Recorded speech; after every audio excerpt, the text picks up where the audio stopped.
Małgorzata Włodarczyk-Biegun and I'm a head of Biofabrication and Bioinstructive Materials Group. In our work, we focus on developing complex hierarchical tissue models that mimic the structure of native human tissues. In one of our newest projects, we are developing a skin-on-chip system.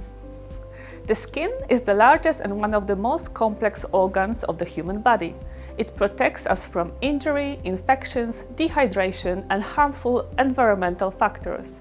Small wounds can heal on their own, but large skin damage from burns, trauma, or genetic disorders remain a major clinical challenge.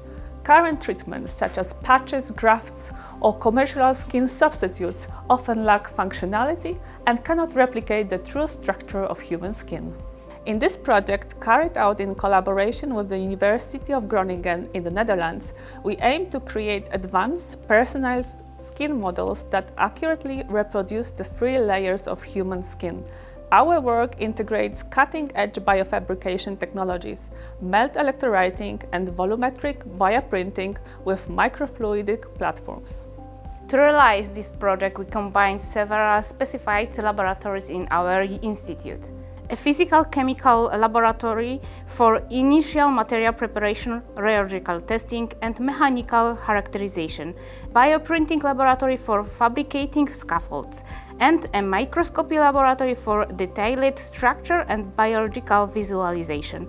We are fortunate to have well-equipped facility that allow us to work across disciplines. One of the printing techniques we use is melt electrowriting. Melt electrowriting enables the fabrication of highly precise, fiber-based scaffolds that form the mechanical backbone of our skin model. These scaffolds are combined with soft materials, hydrogels, containing living cells, designed to mimic the different layers of the skin. Finally, we integrate the printed materials with tubular structures and microfluidic chips.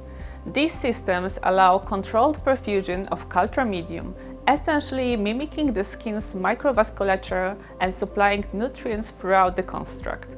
Our engineered skin-on-chip models are evaluated mechanically, biologically, and in response to drugs. This platform will provide a highly tunable, vascularized and biologically functional system for regenerative medicine, toxicology testing and translational research. This is the first model of its kind developed in Poland, and we are very excited to share it with broader scientific community.